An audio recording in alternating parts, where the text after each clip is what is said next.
All right, I'll call to order the meeting of the Tucson County Historic Commission Plans Review Subcommittee on Thursday, November 9th, 2023. And I'll start with a roll call. Joel? Here, yeah. Ricky? Here. Dan? Here. And myself, Savannah, are present. All right, we will, I'd like to approve the legal action report or minutes for the meeting of October 12th and 24th of 2023, if there's a motion. I don't Those think are- gotten those. Yeah. Yeah, those are, we're going to have to trail those. We thought we were going to have those ready and we don't have those ready. So we'll have to trail them to the next meeting. Okay. I thought I saw drafts, but okay, that sounds good. They're still the draft format. Got it. Okay. Well, then we'll move on to item 3, which is historic preservation zone review cases, which we review under UDC section 5.8 and TSM 9-02.0.0, the historic district design guidelines and revised Secretary of the Interior standards and guidelines. We will not be hearing case 3A, so let's go to case 3B, which is at 220 South 5th Avenue, number SD-0923-00098. We could start with a report or summary, Jody. Sure. This project was heard at the September 19th Armory Park Historic Zone Advisory Board. They made a recommendation to approve the project as presented with a few conditions. One, that the new south setback from the sidewalk will retain the same 2 feet setback as the existing chain link fence. 2, that the existing setback of the new fence will be in alignment with the columns, approximately 2 feet from the sidewalk. And 3, that no metal mesh screening will be applied to the open wrought iron fencing, and it was approved unanimously. Kevin Perko is here to present the project. Yes, hello. Let's see if I can share a screen. And sorry, Jody, I wasn't, I've never been through one of these before, so you can kind of walk me through, but I wasn't sure that I had to do a presentation on this, but I am more than glad to. Let's see if I can share this screen. Can you guys see that? There it is. Yes, thank you. Yeah, some of these things are a little bit delayed. Okay, so sorry, Kevin, I was a little late getting in here, but this is Donnie Russell. Oh, hey, Donnie. Parks and Okay. Rec. I'm here also. Wait, you know what? You're more than welcome as Donnie's PM on this project for the city. You are more than welcome to kind of walk through this, but essentially, let me see if I can zoom in, and I apologize. I've got all kinds. I'm doing this on a single screen, and half of my controls are all hidden by some of these Zoom features. There we go. That might be a little easier to see there. I'm going to try to zoom in a little bit more so everyone can get a kind of a full view of this. Okay, so we've got South 5th here, East 13th on the south side of the project, existing sidewalk around the south and east sides of the facility. Our existing Armory Park Recreation Center building is here, and this area here is a covered brick walkway. Let's see. So right now there's existing fence around the project, chain link with those kind of vinyl metal looking slats that go through. Follow through here. There's an existing gate at this location, this location, this location, and this structure here is an existing trash enclosure with the same, fencing and gate in front of that as well. There's also a masonry wall with some public art on it along here and here that kind of defines the kind of the visual part of the artistic aesthetic part of that structure. So as Jody mentioned, the conditions from the previous meeting that were approved were to move the proposed, I should probably describe where the proposed fencing is going to go. It's going to follow the existing fencing. We're going to fill in this gap here with a gate here as well, a gate across the trash enclosure. And then we'll have fencing down along this west side, north-south direction, then running along the face of the sidewalk here and 2.5 feet off to match the existing offset for that existing fence. And then and there will be the last final closeout segment here will be this north-south leg along the back of the sidewalk, lined up with the column run here. So that satisfies the second condition of the previous meeting. And then there'll be a little, and see if I can zoom in a little bit. I don't know how well you guys can see this on the hall. And then that shows up a little better, a little darker when you zoom in. So this is that run of the fence here, and then it runs along here with a single 4-foot man gate here to give access at this location here into that yard. Zoom back out some. So that, okay, here we go. This is probably a better view to show. And then these are just some detailed sections of the fence itself. You can see it's a curved top, curved spear top, and that hence the offset from the sidewalk requirement, which provides a little bit of additional margin for safety because that curvature is outward from the internal yard. And then this is some details of both the single swing walk gate and the double swing gates that will go in front of the drive area, and then also the trash enclosure. I think that covers that. Donnie, do you have anything else you want to add to that? Do you folks want to see any of the photos of the existing conditions just to give you a little better idea of what we're looking at here? Essentially what we're going to do is we're building this fence to match the school across the street. I believe that's Safford K through 8. Correct. Across the street. We've essentially, we're building this fence to match theirs. Donnie, go ahead and show pictures. Yeah. Okay. If I could, can Yeah. I share my screen? It's all you, Donnie. Back to you. Hold on, let me make you a co-host. Okay. Okay, you're good to go, Donnie.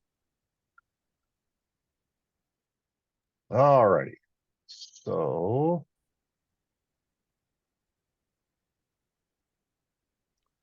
Okay, can y'all see my screen now?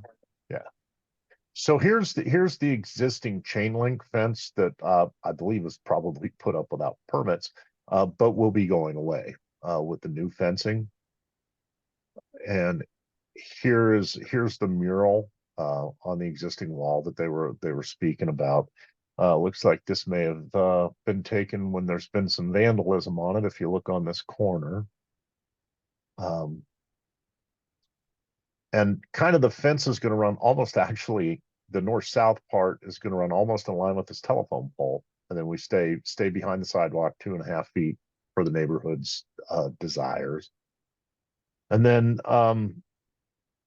here, this is the fencing across the street at the school. Our fences, as far as design, is going to match it.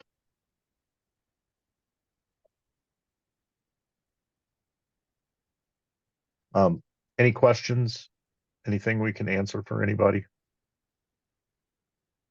This is Jan. I just had one question about the vehicle gates. Mhm. On the plans, it looks like, is the vehicle gate not for the trash enclosure? It looks like the trash enclosure, the access will stay on the south side. Yeah, that they're true? And then two the- separate gates.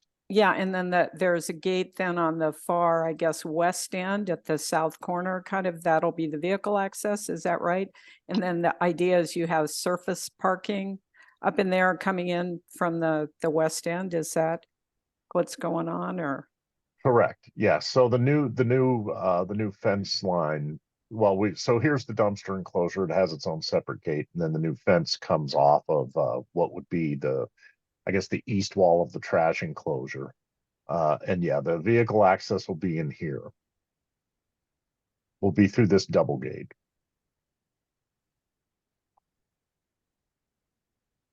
This is Joel. Can I ask a quick question? Yes, sir. There was a third condition which I didn't quite catch. No screen meshing somewhere or other. Is that taken care of in the plan that you're presenting to us? Yeah, I don't know that they must have had a very early draft of the plans, probably before the ones that were even submitted for permitting, but there's no mesh anywhere on here. So it's all just going to be the open pickets. Okay, good. Well, it looks good to me then. Good deal. Thanks. You're welcome. But it seems like the plans we're looking at incorporated the comments from Armory Park. Is that right? Yeah, that's correct, Savannah. Thanks. All right. And Jody, are those the plans on file now, or are those just what's being presented? So we still should reference those conditions. I took this set of plans that we're looking at right now. I downloaded them from the PDSD website. So this is the set that we have we've submitted for permitting. Submitted for permitting, it might not be the set that you. It looks to me to be the same.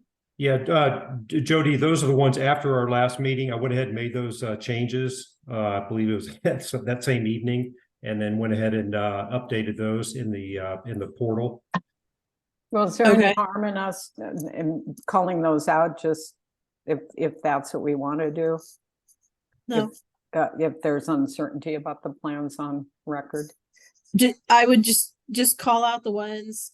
Kevin, do you have a date on these? You can call them out by Donnie, date. if you scroll down, you look at the date of the, I believe they are 9. Yeah, don't use the stamp date and the seal 9/11. Yeah, 9/11/23.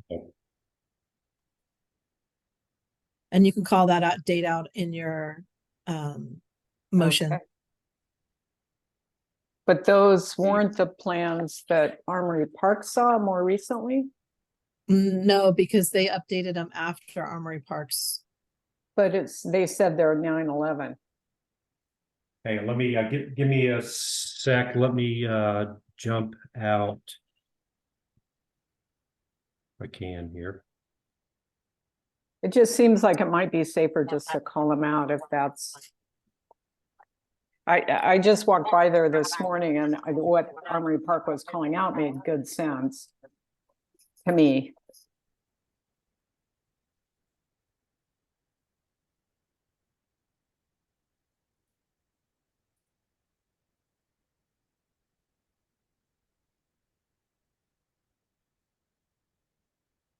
Oh, you know what? Oh, I I'm see a sorry. 10/24 date there. Yeah, I just switched sets of plans. I'm Yeah, sorry. that's- I have a lot of set of plans. It's Yeah, that's. Oh, that's so the this one. is different? Okay. Yeah, that is the most current right there. Is the 10/24. Okay, that makes more sense. sorry. I apologize. I'm confusing things.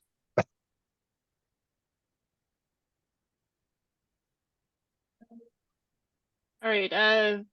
Do you guys have any more questions? Ricky, did you want to ask? No, I don't have any questions or comments. I mean, just once we get that plan thing figured out. Thank you.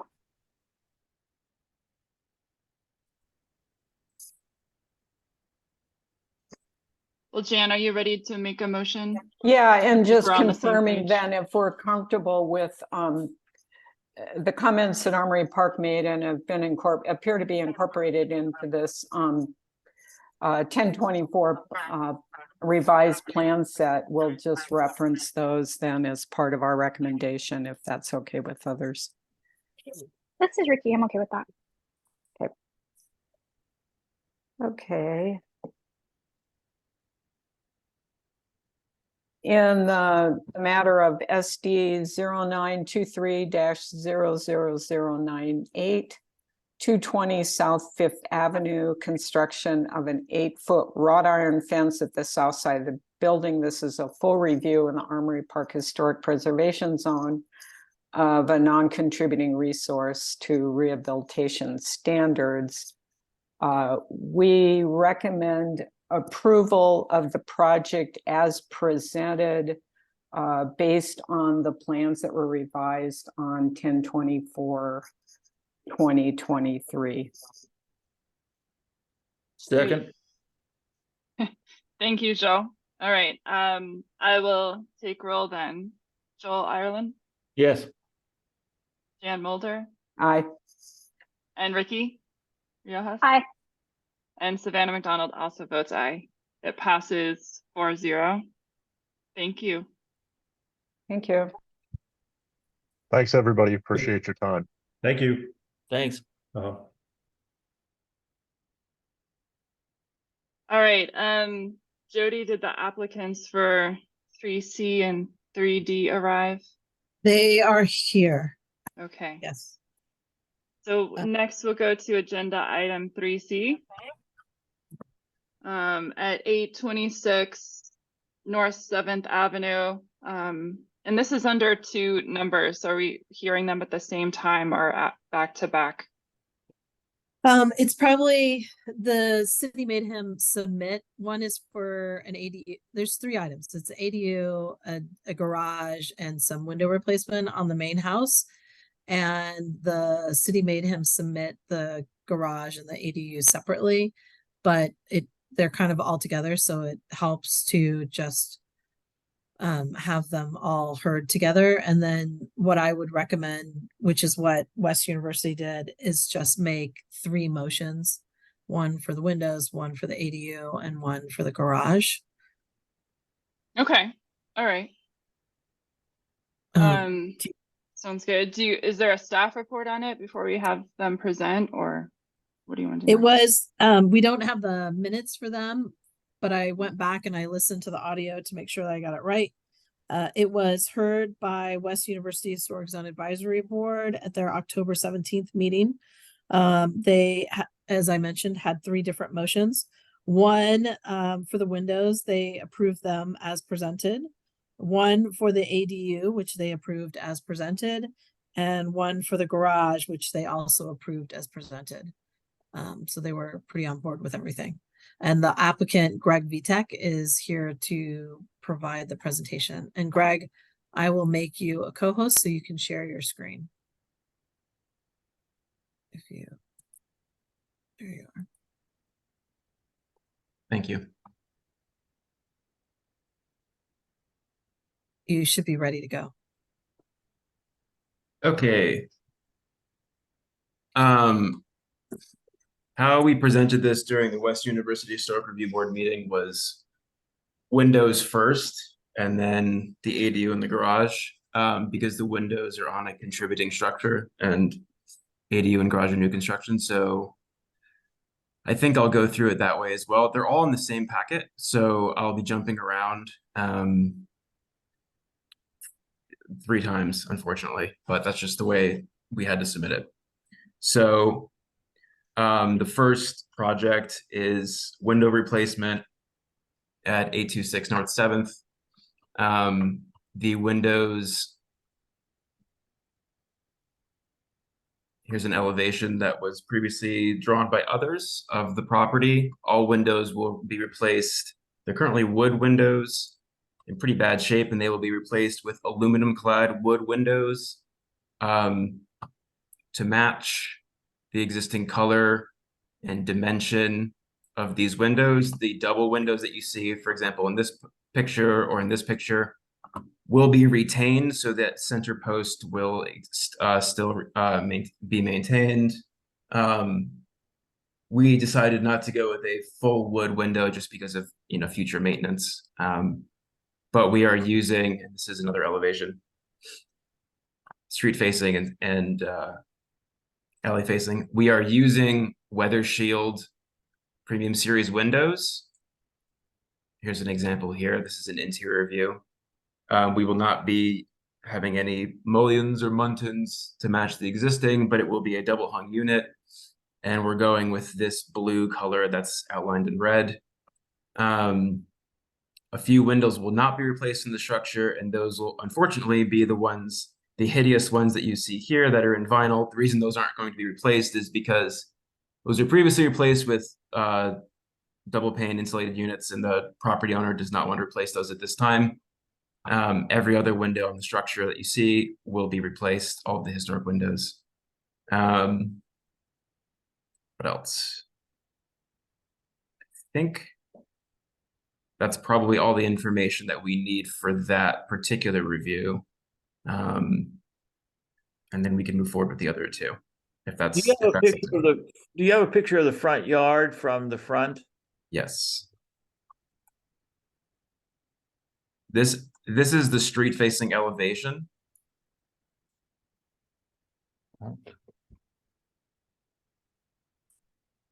So Okay. that door will not be replaced as well, just to make that clear. No doors will be replaced in the existing structure. I do have a question, maybe a little off topic. When did the fence line that goes all the way to the stone wall go up? The galvanum corrugated? Yeah. I don't know. I mean, before the current property owner bought the property, but I have no idea when it went up. I think he purchased the property a year or two ago at the most. I think there's another rusted corrugated fence along the alley side as well that seems to be older. I'm not certain. Joel, Yeah. we're having Rick Saldate go out there and talk to the property owner about it. It's unpermitted, and this will have to come back through as a minor review. Michael and I discussed it the other day, because this project is already being seen by PRS. We're going to have them do the fence as a separate review rather than. Thank you very much. That answers my question then. Thank you. Okay.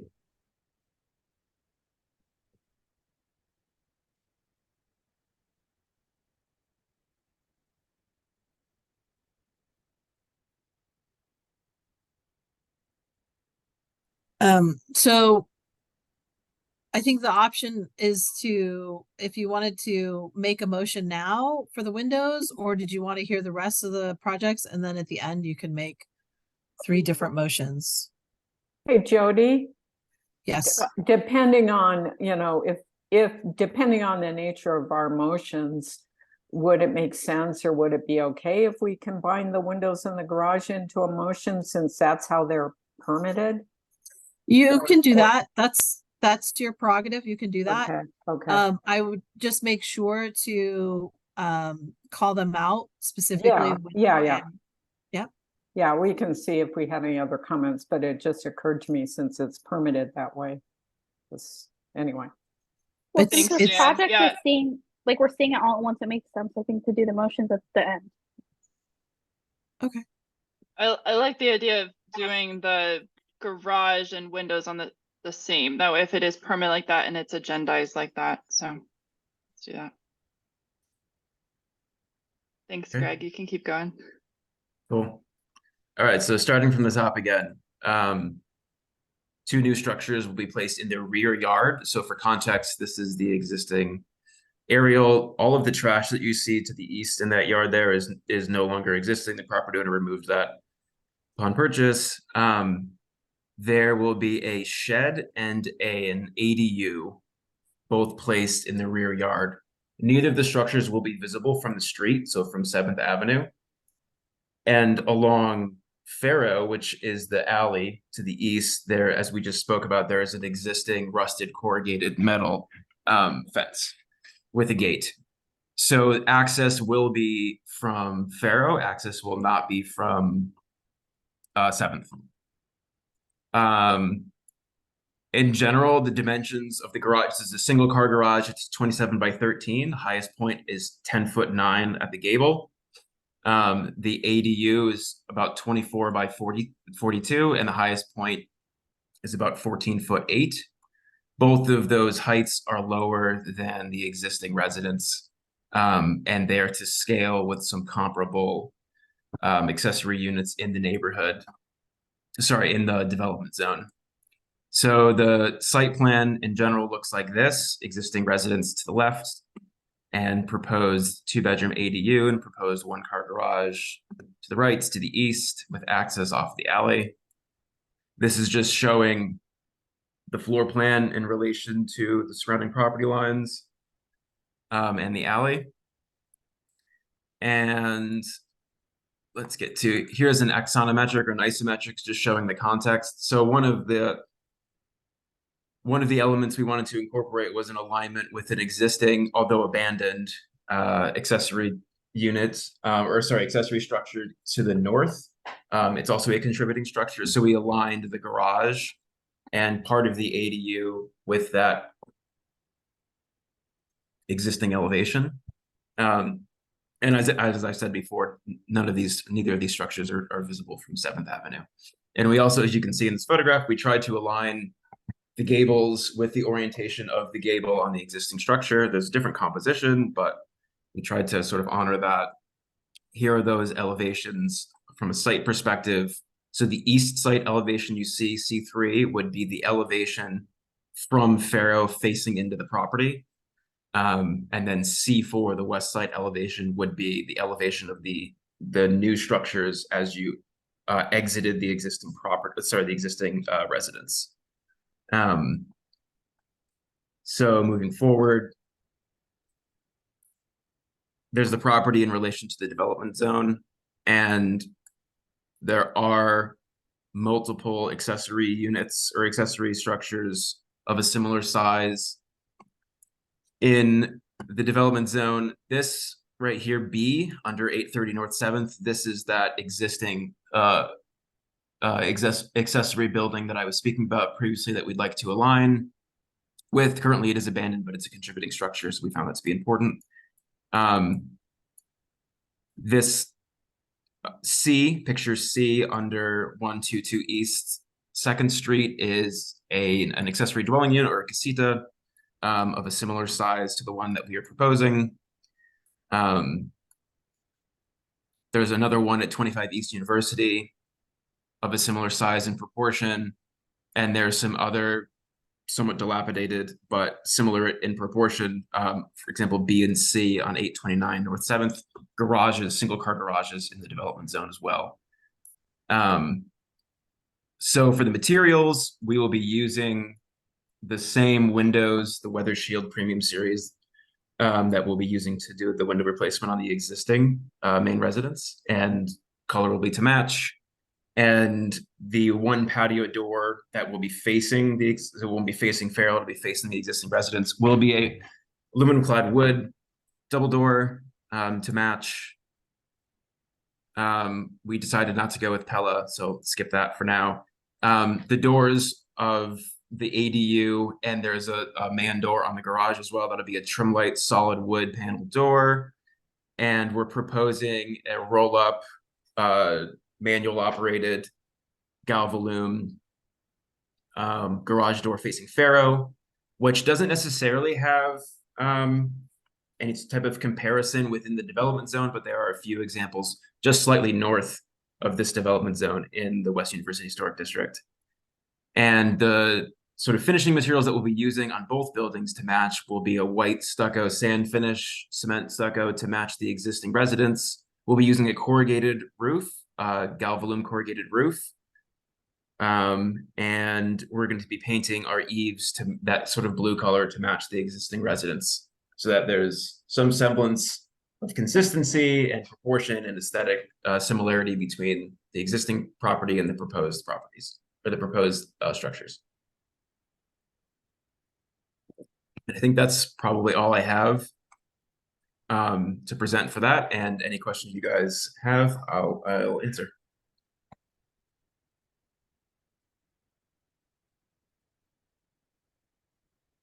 All right, who wants to start? Joel, did you have a question? No, I think it's real good. I'm ready to go along with Luzab's recommendation. How about Ricky? I just had a question. Could you, I think you may have said it, but I missed it. How tall is the regular residence that's currently on that property? Good point. I didn't actually cover that. So if you look at C3, that's the elevation facing from Faro into the property. So it's about 15 and a half feet to the ridge, and the ADU would be 14.8 or 9. And then the top of the garage is about 10.10. Yeah. Okay. Okay, that was the only question that I had. Thanks. All right, Jan? Yeah, the only comment I had was initially I was a little concerned that everything was going to match the existing structure, but I guess the fact that you've chosen to use the galvanized, the corrugated steel roof on the new structures to me is enough of a differentiation from the existing residents that I'm comfortable with that.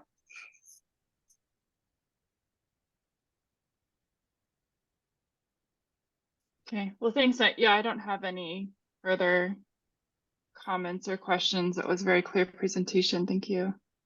Yeah, I really appreciate, especially with something with all these parts that then got broken out into 2 permits. And I guess we haven't done the 3rd part, but the fact that you were so clear on that 2nd or 3rd sheet where you listed out the 3 parts of the project and kind of a highlights, it just made it a lot easier to sort through than some we've had. Thanks. All right, well, I think that we decided to do the motions at the end, if that's right. So do you want to go into a little more of the ADU? Oh, I mean that I did the ADU in the garage at once. I I'm guess sorry. you did. Okay. Yeah, sorry. Okay. Yeah. It just, yeah. I don't know. That's all I got. So for the ADU, is it 3 roofs? I just didn't quite really figure Or out how that, or 2? there's 2, like a gable roof and then a shed roof? Yeah, so okay. it's a gable and exactly an attached shed for just the ADU, and then the garage is a separate structure. And are there doors or windows on the garage? Sorry. There's a garage door, single car garage door facing the alley, facing Faro, and then facing into the property. If you were to look out from the existing residence towards Faro, you would see this. So this is a man door, and this is a man door, and then there's a double glass door on that same elevation from the ADU. But there's no doors or windows on the north or south sides of any of those? Is it just stucco, the Yeah. stucco walls? Okay. There are 2 windows here on the Okay. ADU that face inward. They face the garage. Okay. Yeah, they're right here, facing this way. Just to get in some light. Yeah. Yeah, that I don't have any more questions. Do any of the rest of you on the ADU in particular or any of it? And I don't. okay. Jan, are you feeling comfortable to make a motion, do you think? Sure. Yeah. And if we're still okay with that, I'll make the motions for the projects as they're permitted. That is the garage and the window replacement as one, which is item 3C, and then the other, the ADU under 3D. And it sounds like we're okay with things as presented. Correct? Yeah. Okay. Yeah. Okay.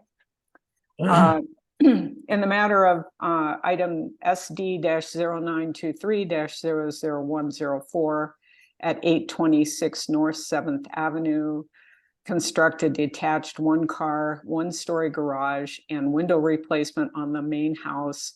This is a full review in the West University Historic Preservation Zone and a contributing resource reviewed against rehabilitation standards. We recommend approval as presented. And I'll second that. It's Joel. Got it. Thank you, Joel. All right. So call roll here. Joel Ireland, Yes. Jan Mulder, Aye.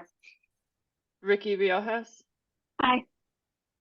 and Savannah McDonald as aye. So it passes 4-0. Okay. And then on the next one, in the matter of SD-0923 00096 at 826 North 7th Avenue. Construct a one-story detached accessory dwelling unit. This is a full review, West University Historic Preservation Zone, contributing resource, rehabilitation standards. We recommend approval as presented. This is Ricky. I'll second. Thanks, Ricky. I'll call roll. Joel Ireland, Yes.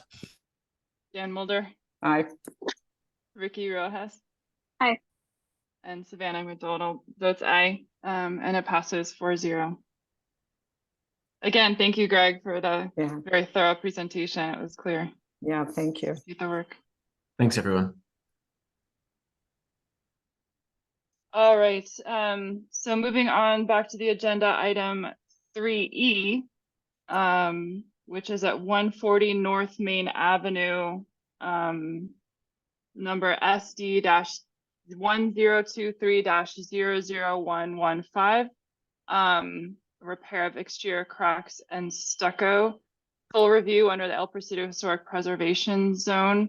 It's a contributing resource individually listed as La Casa Cordova, and reviewing under the rehabilitation standards. So Jody, is there a staff report first, or I see Bob is here to present? Yes, so it was heard by the El Presidio Historic Zone Advisory Board on October 26th.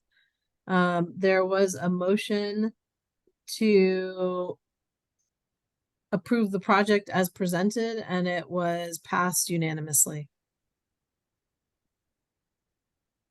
And Bob, I made you a co-host, so you should be able to share your screen. Okay, great. Thank you. Are we sharing? Yes, we see it. Okay, great. Okay, so thank you, Jody and Savannah. We're in the El Presidio district, of course, and this is one of the oldest buildings in that district. On this map of the neighborhood, it's, oops, is this showing up? Is the arrow showing up? Oh, there it is. Here we are. We're down here. We're this little sideways L.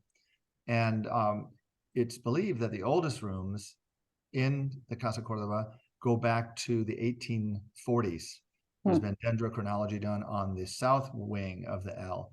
And then the east wing is more recent, dating to the later 1800s, 1870s, 1880s. But we're talking about what is possibly the oldest surviving structure in El Presidio. And this is, as it currently appears, this is a report I put together actually about a year ago on the condition of the building, making recommendations for stabilization measures to be taken. And the Art Museum, which manages the buildings, as I understand it, the city still owns these historic buildings on the Museum of Art block, and the museum is able to use them, but part of the agreement was that the museum would maintain them. Of course, that's a big job when you have historic buildings. And so the museum has recently received a grant from the Stonewall Foundation in the amount of $250,000 that will cover the cost of these recommended repairs. So basically inspected the building, looked at the types of deterioration that it's experiencing.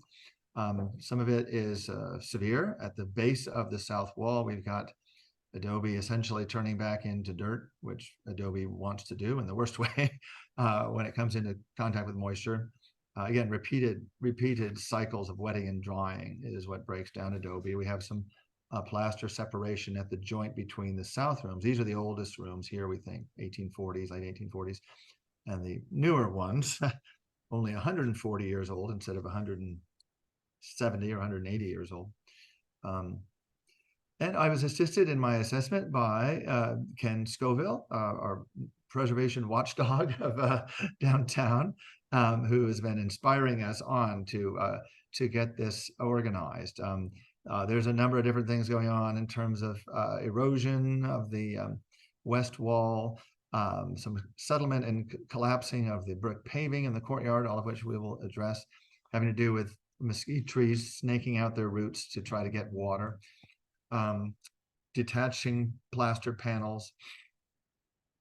Now, the one thing with the roof in the Casa Cordova is actually just a ceiling. This is the ceiling, not the roof is a separate structure. Back in the 70s, around 75, 76, the building was restored under the direction of Ed Herreras, the city architect. So what we're seeing is actually a 1970s restoration that is now being brought up. Well, we're addressing technical things more than aesthetic things. These beams are indeed bowing, but they're not carrying anything other than the saguaro ribs above, because there's a secondary roof structure above. We can see daylight through some of the eroding walls at the roof level.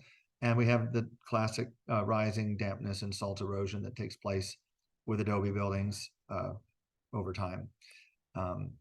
So we've got the building measured and drawn, and the areas to be repaired indicated. We have a contractor lined up, a very good contractor, Eric Means. I think one of the top adobe restoration experts in the entire southwestern United States, and a really good guy and an old friend of mine as well. So Eric and I have looked at this together, and he's analyzed the cost, and he'd like to get started early in the new year. So we actually have to complete our building permit review. I had turned these plans in. This is the set of drawings I did for the study and the pricing, but I've been reminded I need to do a code analysis and an allowable area analysis and a construction type, all those kinds of things. Even though it's a building that's been here for 180 years, we need to go through all the hoops, which we'll do. As soon as we get approval from Historic, we're going to resubmit for our plan check. There's actually a roof plan that's taken off of, I think, Google Earth. And we're actually not treating the roof right now. The roof's in pretty good shape. It's been maintained and repainted. And the roof itself, I think, is fine for now. It's just the rest of the building. So that's the scope of the work, and that's our presentation. So I would be glad to entertain any questions you might have.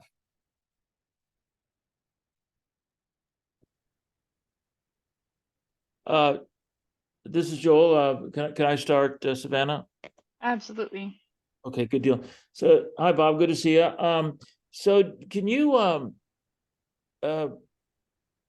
I know you went through it pretty quickly, but can you sort of point out to me the top three things you're doing in terms of solidifying the adobe and preventing further erosions?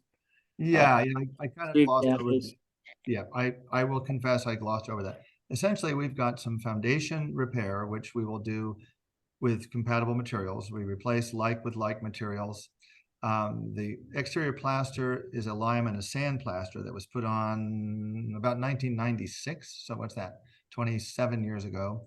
And it has weathered and deteriorated in places. So there will be some plaster that needs to be removed, and the wall beneath repaired, again, with compatible adobe. And then replastered with lime and sand and retextured. So there's essentially foundation repairs, wall repairs, and then some patching of cracks. Some of these cracks can actually be opened up and repacked with lime, and we don't have to take off huge sheets of plaster. But where the plaster is detached over large areas, then it needs to come all the way off and then get redone. So it's a mixture of patching of cracks, patching of plaster, foundation repairs, and then finally a retexturing, and to blend in the new and the old, so it has a uniform appearance, so it won't look patchy. When you do the adobe repair, for instance, is there an assessment? I've heard of Eric Means, and do you do an assessment of how the adobe was made in the first place, and then try to use those same materials? Or I think in this case we'll probably use manufactured adobes from Tucson Adobe West. John Acton makes a really good, solid block.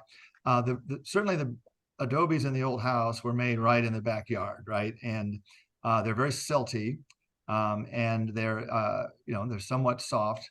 Where at the base of the wall, where there's a lot of moisture and rising damp, we'll want to use a stabilized adobe in those areas, and then transition to a unstabilized adobe above that base layer. And the tricky thing is when you're repairing a foundation, let's see if I got a photo of the foundation, is you need to reload the wall so that the weight of the wall above is transferred into the foundation. And sometimes I've seen adobe repairs where they put in the adobe and the mortar, and then as it dried, it would shrink and pull away from the wall above, so it's actually not supporting the wall.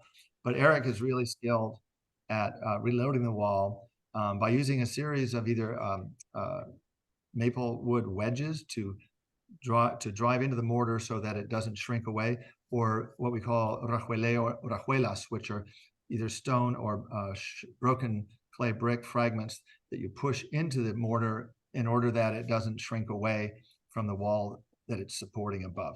Of course, the tricky thing with adobe is that adobe walls tend to weather at the base of the wall, and that's where they're carrying all the weight of the wall above. So it's kind of a bad condition, right? The adobe gets soft right where it's doing the most work. But I feel like we've identified the problem areas, and we've gotten a feasible bid from a guy who can really do it. So I think we're poised to be able to. And you're satisfied that we won't run into any problem like I know that back in the day, you and I used to discuss people repaired adobe stuff by putting on cement exterior shell basically, and it melted the adobe underneath. But that we've solved that issue. You know what's interesting is this building had that condition back, nearly 50 years ago. Ed Herrera's had all the cement taken off, and he left the mud adobe exposed to the elements. Yeah. And after about 20 years, 25 years, it was starting to really disintegrate and weather. And that's when I actually was involved back in '96 when I recommended that a lime and sandplaster finish be put on the building to protect the adobe because it was wearing away. And that's the thing with adobe. We love adobe. We like to see adobe, but if it's exposed every time it rains, a little bit of it rinses off. And right, we make expensive dirt. Yeah. Yeah. So the decision was made to put a protective coat of plaster on. Now it's nearly 30 years later, and there's areas where it's separated and it's weathering, because an adobe building out in the weather is constantly, moisture is moving through the walls.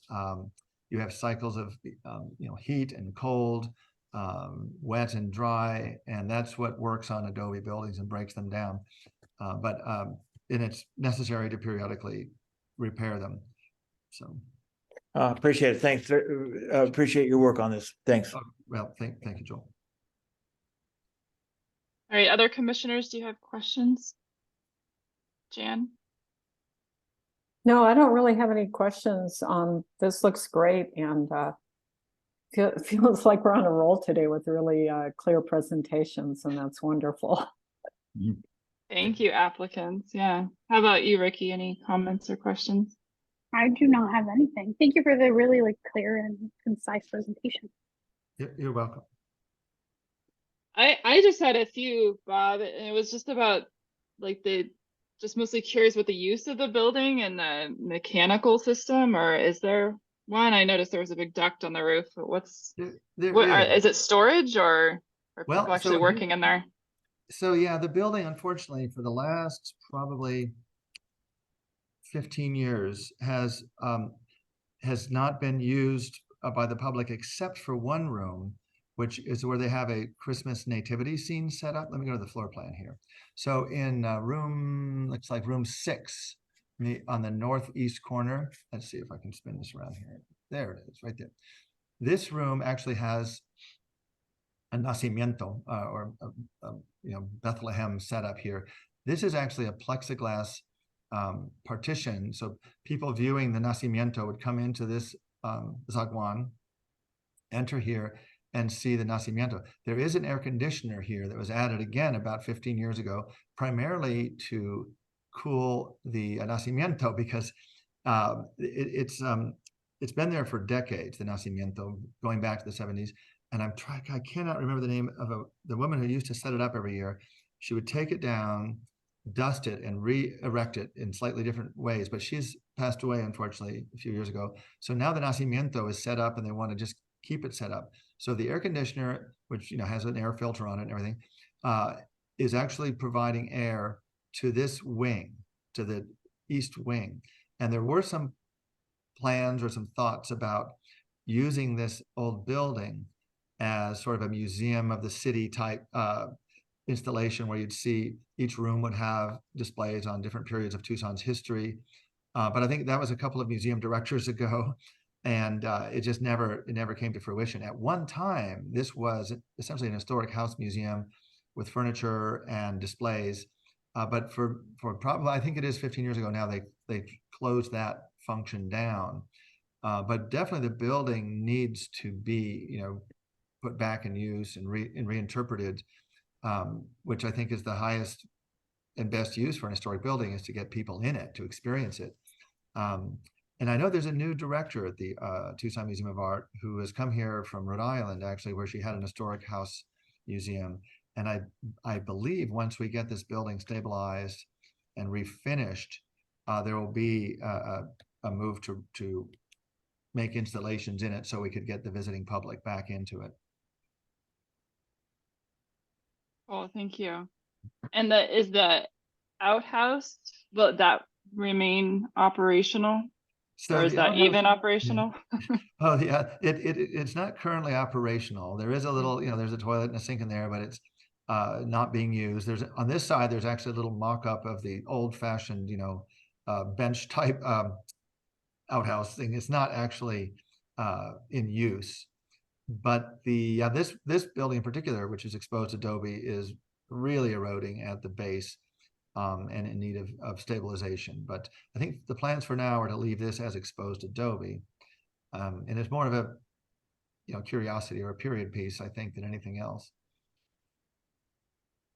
So no plans to put the plaster on it to keep it from washing away, or was it always exposed? It's, as far as we know, it was always exposed, and so we were going to just leave it be for now. It does have a different sort of a roof. It doesn't have a parapet roof. It has a little pitched roof that does help, protect the walls to a degree. So it's not as exposed as a parapet wall. And again, it's a secondary or minor structure. But again, I think the intent of the museum is to maintain and preserve that as well. Great. Well, thank you. I think that's it for comments and questions. Do we have a commissioner ready with a motion? Yes, sorry, I was trying to unmute. Thanks, Vicky. It's just, from what I gather, it's just as presented, right? Nobody else has anything else to add? No, No. I don't. I appreciate Savannah asking the question about use because I was really curious about that. Okay. I can make a motion if we're ready. I think so. Okay. Oh, down the wrong link.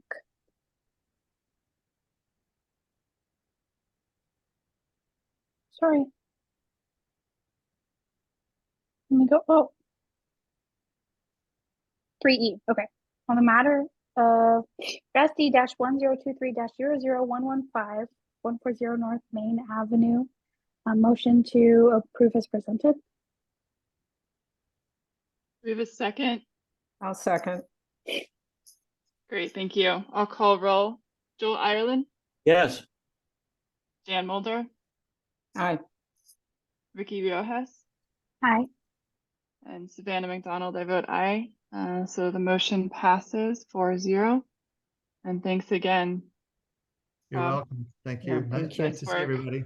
All right. Bye-bye. Great. All right. Moving right along. I agree with you, Jan. There were some well prepared applicants this time, and that's appreciated. All right. Item 4 is the Task Force on Inclusivity report recommendations, and this is to discuss best practices for naming of city and county owned physical assets. I do not know of any update on this. Does anyone else?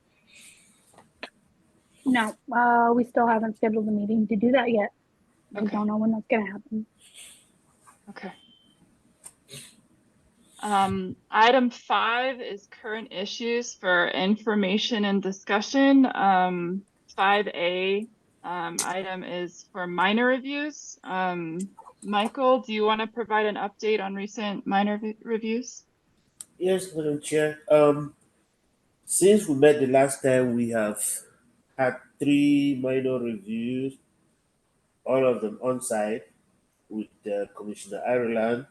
The first one was in Fort Law at 55425 East Fort Law Road. That one was replacement of air conditioning units on top of the roof. They relocated from the front to the back so that they could not be visible from the public right of way. Joe, you want to talk more on that? Yes, real quickly.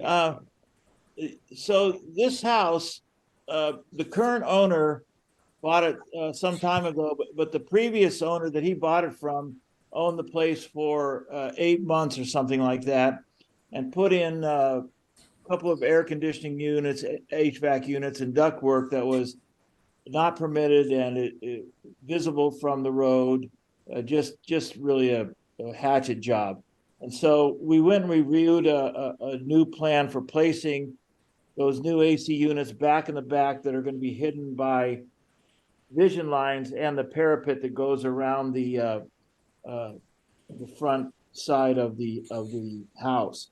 Some swamp coolers are going to be removed and not replaced, and with the condition that everything is going to be painted tan. We approve the plan pretty much as they presented it actually, and none of this HVAC stuff. None of this was visible from the front. So there you go. And the second review that we did recently, both of these 2 reviews were in West University. One is at 219 East 2nd Street for the roof. Joe, I leave that to you. Yeah. Again, this was we had done another minor review for solar panels, and this one was about putting on a new roof before they do the solar panel work. The material they picked is a Shasta white cover made by Owens Corning.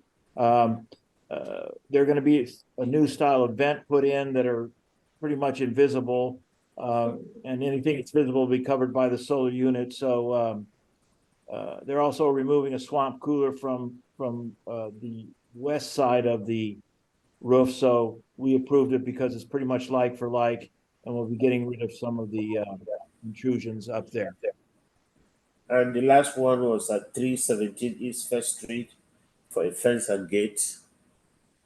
Yeah, and the owner there gave us extensive materials on this. Essentially, he's copying a fence. Michael, where was the fence he's copying? It was next door, or? Yes, next door. Yeah, and so it's all the right heights, and the plan is really consistent with the house and the fence next door. They're putting on a cast iron fence that matches next door, with the kind of the spearhead pointing on it. It looks like to be a really good, not just passable, but a really good project. So it was okay with us. Yeah, but on this one, the applicant is going to revise the plans because he had a discussion with Jody, and there were a couple of revisions that he needs to do to the plans that he submitted to us. So staff is still waiting for the revised plans to meet the agreement between him and Jody. So that one is not yet fully approved. I'm sorry, Mike, I did forget that part. I said that, you remember he said that he had a discussion with Jody about not attaching the fence Right. to the wall. And so the plans showed attachment, and he was going to revise the plans to make sure that attachment does not happen. Right, and the attachment where he's talking about, I don't know if you can see it, but there are two original stone structures right there in front, and we don't want it attached to those. Is that correct, Michael? That's correct. Okay, I have about 4 other minor reviews that will be coming up. They're not ready yet, but I will be calling for assistance one at 603 North 3rd Avenue for solar panel in West University, one at 821 South Second Avenue in the Armory Park, and 242 East 4th Street for a roof shingle replacement in West University. And the last one would be at 746 South Osborne Avenue in the Bayou. Once those are ready for review, I am going to put out a request for availability. That concludes the section on minor reviews. Great, thank you, Michael, and to Joel for doing this. Of course. Okay, item 5B is appeals. Do we have any to get updated on? We have, as I said last time, we have an appeal that was filed by the Fort Law Historic Zone Advisory Board. This project was reviewed by you with recommendations to the director. The director made a decision, and the Fort Law have appealed the director's decision. That is going to be heard by mayor and council on the 11/14/2023. Okay. I had a question about that. We'd asked about seeing a copy of this appeal, and we're told it wasn't available, and Fort Lowell says they've filed it and it is available. Can we see that? I don't recall saying it wasn't available, but it's online. I can send everybody a link to it if you'd like to. Oh, that'd be great. Thank you. It is, I'll send you the link to the mayor and council site. We're listed as number 8 on the agenda. It'll start at 5:30 on the 14th, 5:30 p.m. But I'll send that along link. Okay, thank you. Savannah, this is Joel. Appeals don't happen very often. Can somebody just in a minute explain what goes on in an appeal like this? How do you Just mean? like the general process for how they appeal it? How they appeal it? So once the decision letter is issued, from the date of the decision letter, there's a 14-day appeal period. During that appeal period, a party of record can appeal. The party of record for historic appeals specifically is the owner or the owner's the owner's representative. It is the plans review subcommittee or the advisory board that heard the initial project. It cannot be just a member of that advisory board or the plans review subcommittee. They have to hold a special meeting. So when we had the one for the fence at the Children's Museum for Armory Park, they held a special meeting. It's noticed, it's everything like that. Same thing for Fort Lowell. They held a special meeting. It was noticed. And then they vote on whether or not to appeal. They voted to appeal. They are still within their 14-day time frame. They submit the reasons for their appeal. There's a fee that is associated with the appeal, and it's all submitted to the city clerk. We actually have now everything in EnerGov too, so it's also easy to pay in EnerGov and upload. This is our first appeal since we've gotten the EnerGov because we don't have them very often. Then staff works on the staff report, and it's all submitted to mayor and council and put on their agenda. It typically takes from the time that they appeal, it could take like 6 to 8 weeks or so for the appeal to get onto mayor and council agenda. And then once it's on the mayor and council agenda, typically the appellant, which is Fort Lowell in this case, will go through their presentation. There'll be staff that will discuss responses. The public can put in a speaker slip to talk. It's all in person. And then the mayor and council will make up their minds, then vote. If they uphold the appeal, then the applicant will have to revise their plans or do whatever they want, but their project isn't going to go forward in the current iteration. If they decide to uphold the director's decision, then the applicant can go and finish out his permit. You're muted, Joel. Sorry, you're muted, Joel. Thank you. I just did not know what the process was and what the remedy was, and standing was one of my questions too, that it's just not anybody can appeal it. It's got to be a party really to the thing, right? Yeah, it's a party of record. So it's not really a neighbor that appeals. I mean, the neighbor can talk to the advisory board and request, and it's up to the chair or co-chairs, however they want, to bring that project forward for an appeal Gotcha. or discussion of an appeal, I should say. Thank you very much. That was very helpful. Thanks. Jody, I welcome. had a related question. When you do the staff report, is that also posted online? It's posted with the mayor and council's documentations. Okay, So all of the stuff that the mayor and council receives, they receive the appellant's information, the report that they put together, it receives the staff report and all the attachments that are associated with that. okay. How long before the meeting does it get posted on the agenda if we wanted to go look at it? I believe it's posted now. I just looked up. Oh, okay. I looked Oh, up great, the other okay. day. Yeah, I looked up the other day and it wasn't there. I think that they shoot for about a week ahead of time. Okay, so it should be Um, there. If not now, then soon. It's there now. Okay. It looks like these links are all live. Oh, great, okay.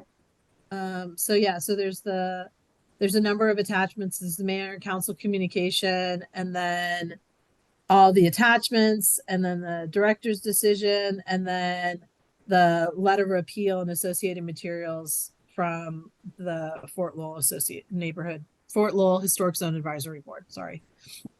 So it's all there. I'll send out a link to PRS members. Thank you. But yeah, thanks, Jody. Look forward to getting the link.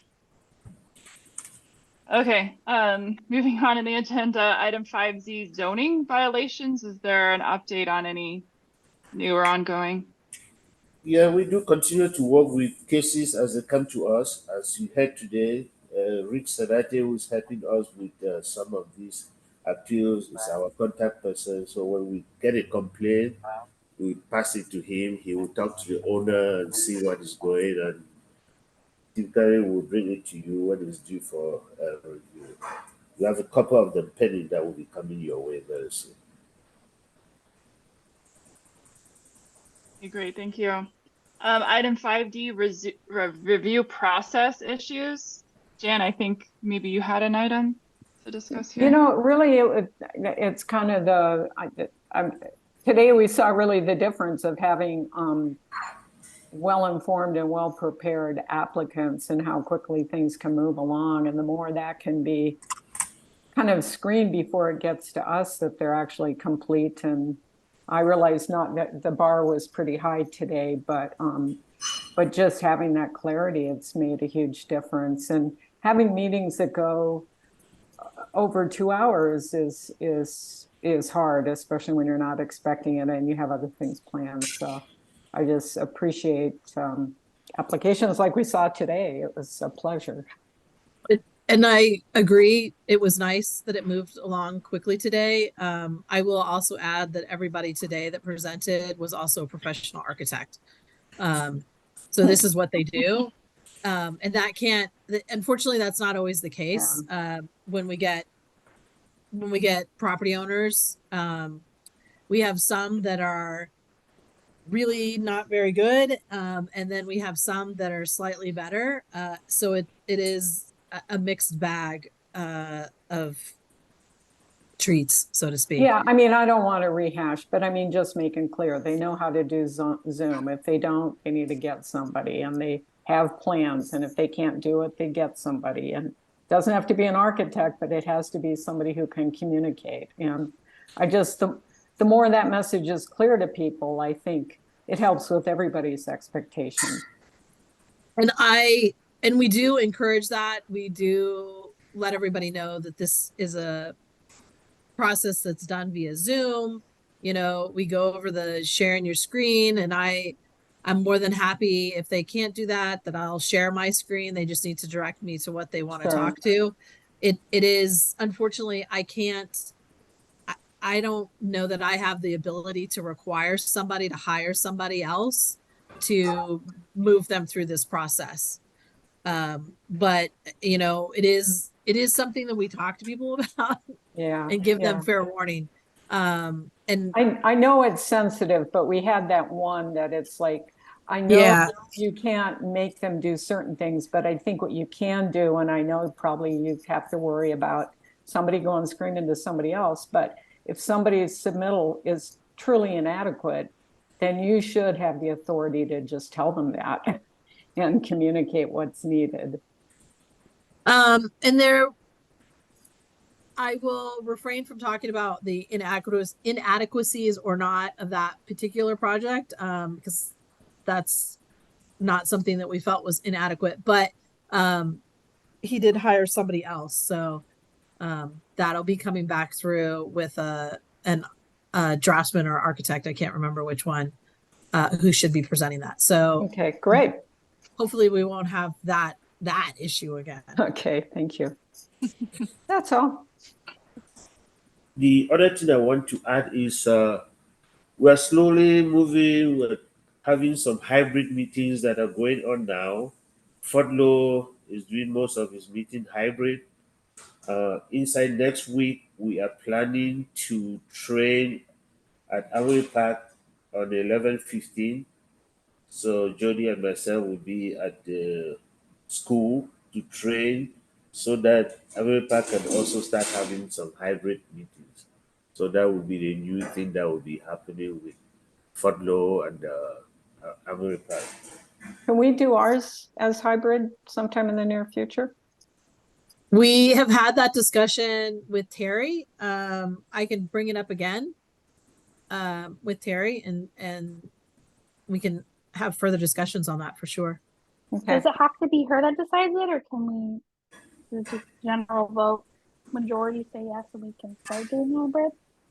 How do we start initiating that process? Well, so if we do hybrid, we would have to do it. Probably our best spot. I mean, we used to do them at the Public Works building in our office, so we can go back to doing that. I'd have to check about reserving a room that's big enough for everybody. Well, we can if that's the way you guys want to go.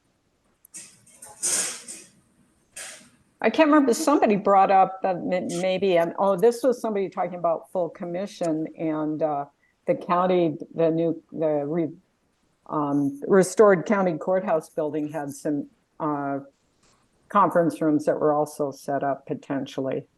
Because one time you said there was a limitation on kind of how many rooms the city had that were really set up. There is, but so bear in mind, I have no control over the commission. Oh no, it'd be a matter of going that route and asking, I guess Linda and the city clerk and the is city the one, clerk, yeah. And I don't think Linda has an issue with going hybrid. I think it's the city clerk that has to get that together and okay. But I can look at scheduling the next one, our November 30th meeting, as a hybrid meeting if you would like. Can we try it? I think it would be better for, like, there's some applicants who just like don't know how to use Zoom or can't use Zoom, and I think that might be like a better option for them to present in person. Maybe we would get a better understanding of that way. Fingers crossed. I think we could have some in-person discussion. It kind of goes both ways. I totally see both sides. It seems like, sometimes when they're not prepared and we can pull up Google Street View or something, then we can kind of make the most of it. So as long as there's a big screen as well, and they can continue to have the virtual presentation option, perhaps. So if we go back to the conference room that I'm thinking of, I think that we can do that. There's a fairly large screen where we can see and we can share via Zoom. So I'm just always concerned. We don't have the large, I don't know Ricky, you probably weren't on the board at that point. I don't know if Joel was either, but we used to have a fairly large conference room that we used on the 3rd floor, but we don't have that anymore. So now if we're in what they call a large, but it's not really that large Is conference room. that smaller one PRS was meeting in toward the end of the before time? Oh, yes. We met, that's where we met, Diane Keaton. Yeah. It was small. Yeah. I That would be- missed that meeting, Oh, but yes, that room. Yeah, That's pretty, that- for that- PRS, that doesn't seem like a bad size. Sometimes it was a little close, but it's not until you have Yeah. you have the applicants that Yeah. are yeah. present. And we Yeah. can have them wait. I mean, worst case scenario, they could wait just outside, and when their item is up, then they can come in. Mhm. But that's pretty much what we'd be looking at. I'd have to look around to see what else is available if we wanted to have a larger conference room. Okay. But if you want me to shoot for the 30th, I'll shoot for the 30th of the hybrid and see what I can find. And we could just let Terry know. This It'd be is what nice was to decided. try, I think. I don't know what others think. But Okay. I'll look into that. I'll look into it. thanks. Savannah, could I ask a question on the process rubric here? Yes, that is our current item, so you're good. So and it's just a general question. Where do people go to find out what this process is? I mean, I've occasionally told people came to know I was on the plans review subcommittee, and they say, "Where do I go to find out what I need to present on that?" Can you tell me? Isn't it? It's in UDC 5.8 and the TSM, 5.8 the guidelines. Yeah, and then TSN. TSM 9. Yeah, Jody, you can correct me.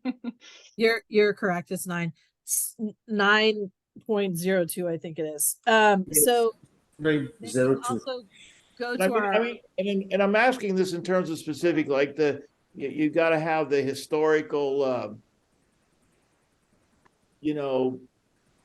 picture and description when we first became a zone, and then what you need the elevations you need and the plans you need, the step-by-step sort of instructions of what needs to be presented to have a good and complete report like we had today.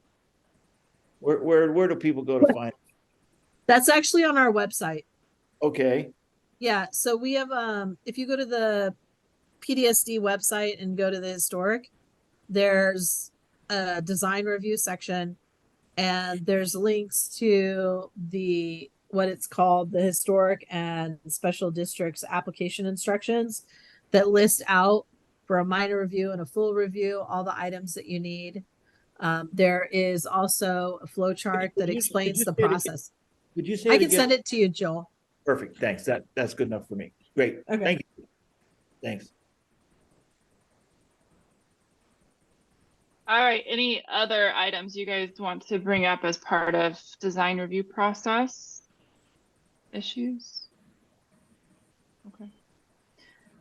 So we'll move on to item 6, summary of public comments. Jody, were there any? There were none. Okay, thank you. Item 7, future agenda items for upcoming meetings. I think you mentioned it already, but we're looking at November 30th. Yes. For our next PRS meeting. We will, because the third time is a charm, we will try for 1135 West Miracle Mile. Again, it's courtesy review. We're looking at 343 South Scott, which is in Armory Park. And we're looking at 502 East University, which is in West University. That's what I have so far. There might be a couple more added to it, but that's what I have so far. Sounds good. All right. Well, I think we're here at the end of our meeting. Item 8 being adjournment at 2:23 p.m. Thanks very much. Thanks, everybody. Thank Thank you, you. Savannah, and I'm sure that's part of the Thank you. reason we went so quickly. Is All your Oh, sharing. and Thank you. happy Thanksgiving, everybody. Oh yeah, Happy happy Thanksgiving. Thanksgiving. That's Thanks, a thing everyone. coming up, yeah. Take care. Thanks all. Bye. Hey, you. maybe see you Bye. in a couple weeks. Bye-bye.